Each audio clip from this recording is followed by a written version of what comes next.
Oh, well, this is exciting. Earlier today, we're being told tourists and National Trust rangers saw the legend. There are places on this earth where the line between mythology and geology becomes so thin that even trained scientists begin to hesitate before crossing it. The Giant's Causeway on the north coast of Ireland is one of those places.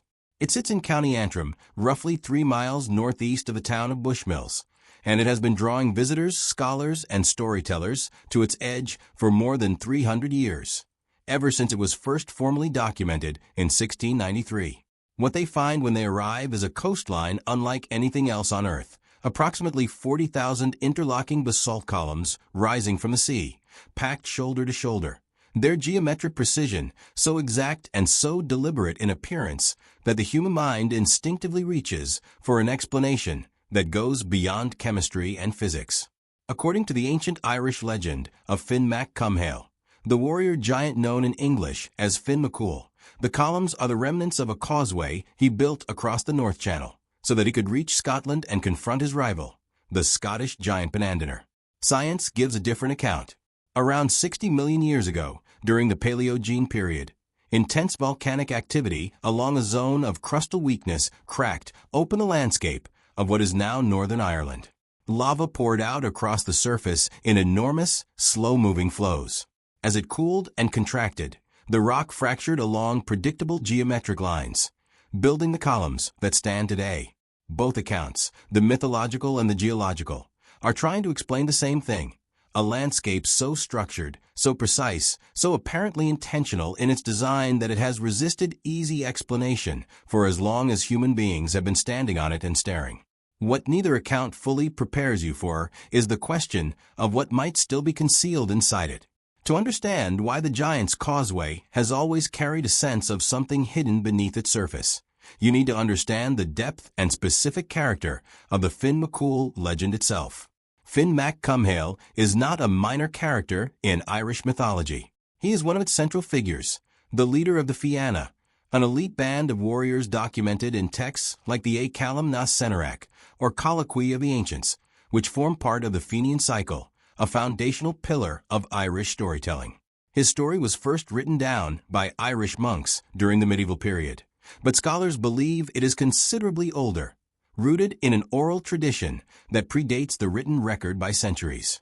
The Giant's Causeway legend, as recorded across multiple historical sources and preserved by the Giant's Causeway and Causeway Coast World Heritage Site, holds that Finn McCool built the stone path across the sea to face Bonandener, who had claimed dominion over Ireland.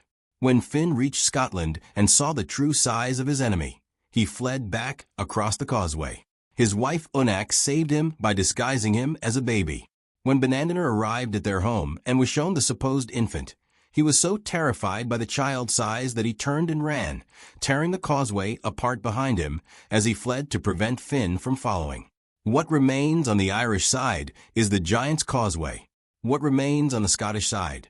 The same volcanic columns rising from the sea at Fingal's Cave on the Isle of Staffa is the other end of the same geological formation, shaped by the same eruption 60 million years ago, separated by the same water that the legend says a giant once crossed on foot. That geographical correspondence between the myth and the geology is one reason the story has never fully retreated into pure fiction. It contains a geographic truth that the people who first told it had no scientific framework to explain, and so they reached for the one that was available to them: a giant, a causeway, and a battle that shook the earth. The scientific account of how the Giant's Causeway formed is, when you examine it carefully, almost as extraordinary as the legend. According to the British Geological Survey and the National Trust, the site dates to the Paleogene period, around 60 million years ago, when the ancient continent of Laurasia began to fragment. The opening of the North Atlantic Ocean created a zone of crustal weakness along what is now the northern coast of Ireland. Through that weakness, lava poured out in enormous flows, not violent explosive eruptions, but slow, thick floods of molten rock that spread across the existing landscape, cooling as they went. The National Trust describes the process. Volcanic eruptions cause successive layers of basalt to form on the chalk landscape beneath, building up over time through multiple distinct eruptive episodes. As each layer of lava cooled rapidly, it contracted. That contraction created stress fractures in the rock, and under the right conditions, uniform mineral content, specific cooling rates, those fractures followed geometric patterns, producing the distinctive polygonal columns that now define the site. Britannica confirms that each column typically has between 5 and 7 irregular sides, can reach heights of up to 82 feet, and stands in cliff faces averaging around 330 feet in elevation. The columns range from 15 to 20 inches in diameter. The geometry is real, it is measurable, and it is entirely the product of thermal physics. But the thermal physics also means something specific about the internal structure of the rock that most visitors never consider. Basalt formed by rapid cooling is not a uniform, homogeneous block. It is filled with internal stress lines, variable density zones, and fracture alignments that record the direction and rate of the original heat flow.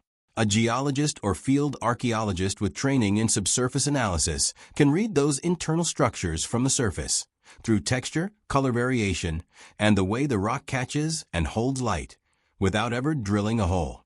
The structure of the causeway is, in a sense, a map of everything that happened inside it 60 million years ago. And maps, by definition, describe spaces that exist. The Giant's Causeway was declared a UNESCO World Heritage Site in 1986, in recognition of what the International Union of Geological Sciences later described as its key role in the development of volcanology as a geoscience discipline. The site has been intensively studied by geologists since it was first formally documented in 1693.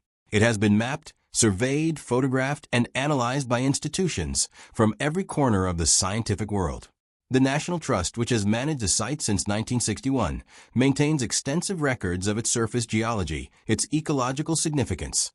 The cliffs and grasslands support over 200 plant species and approximately 50 species of birds, including kittiwakes and guillemots, and its ongoing response to coastal erosion.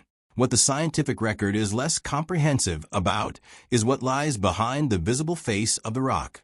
The columns that visitors walk among are the outer expression of a volcanic formation that extends deep into the Antrim Plateau. The cliff faces that rise above the causeway reach heights of 330 feet and conceal within them the geological record of 7 successive lava flows, most of them nearly 100 feet thick, that stacked on top of one another over the course of the Paleogene eruptions. Between those flows, the British Geological Survey notes, there are distinct geological boundaries, seams where one eruptive episode ended and another began, where the chemistry of the rock changes, where the cooling patterns shift. Some of those boundaries are accessible from the surface. Others are not. The interior of a 60-million-year-old volcanic formation of this scale has never been fully mapped. It cannot be, with the tools and methods currently available, which means that the question of what the rock conceals is not a mythological one. It is a genuinely open geological question. There is a specific property of basalt that makes the Giant's Causeway particularly interesting from the perspective of what it might contain. When lava cools at different rates in different sections of the same flow, which happens consistently in a coastal environment where the rock is cooling both from the air above and from the sea water below, the resulting columns are not all identical. Some cool faster, some slower, and the fracture patterns that result vary accordingly. Where cooling is perfectly uniform, the columns are tight, regular, and densely packed. Where cooling is less uniform, the columns are wider, less regular, and the spaces between them are larger. In areas where the rock cooled with a significant moisture component, where water was present in the original lava or infiltrated during cooling, the resulting rock can develop internal voids, spaces where gas escaped or where water evaporated and left hollows behind. These voids are a normal feature of volcanic rock formations. They occur throughout the geological record. What makes them significant at a site like the Giant's Causeway is scale. A formation that covers approximately 4 miles of coastline, rises 330 feet above sea level, and extends deeply into the plateau. Behind it contains an enormous volume of rock, and within that volume, the statistical likelihood of natural cavity systems of significant size is not trivial. Coastal basalt formations around the world, from the lava tubes of Hawaii to the sea caves of Iceland, routinely contain extensive internal structures. The north coast of Ireland is no exception. The Causeway Coast already contains documented cave systems in the surrounding limestone and chalk formations. The basalt itself, however, has been less thoroughly explored from the interior. What the columns show on the surface is remarkable. What they might conceal inside is a question that geology has not fully answered. The most interesting thing about the Giant's Causeway is not the columns themselves. It is the way the site sits at the intersection of two entirely different ways of understanding the same place. The scientific account and the mythological account are not competing explanations. They are parallel descriptions of the same underlying reality, a landscape so structured and so geometrically precise that it demands explanation, and has received two, one from physics and one from story. Local legend claims, for instance, that when Finn McCool scooped up a handful of earth to throw at Bonandener, the hole he left behind became Loch Ness, the largest freshwater lake in the British Isles. Loch Ness is real. It is the largest lake in the United Kingdom and Ireland by surface area. The legend's explanation for its existence is mythological, but the lake's existence is not. The legend has consistently pointed at real things and explained them in the vocabulary available to the people who created it. That pattern, myth as an encoding of geographical and geological reality, is something that scholars of folklore and archaeologists of landscape have been taking increasingly seriously in recent decades. The question that sits at the heart of any serious engagement with the Giant's Causeway is whether the myth of Finn McCool encodes something about the site that the geological record has not yet fully articulated. Whether the legend of a door, a passage, a hidden space behind a rock face is a story that someone told because they had seen something, or because they understood, in the way that people who live on a landscape for generations come to understand it, that the rock was not as solid or as uniform as it appeared. The Giant's Causeway has been standing on the north coast of Ireland for 60 million years. Humans have been visiting it, studying it, and telling stories about it for at least 3 centuries. In that time, science has explained a great deal about how it formed, what it is made of, and why it looks the way it does. What science has not done, what it cannot fully do with the methods currently available, is account for everything that lies behind the visible surface of the rock. A UNESCO World Heritage Site, a geological heritage landmark recognized by the International Union of Geological Sciences, and one of the most studied coastal formations on Earth still.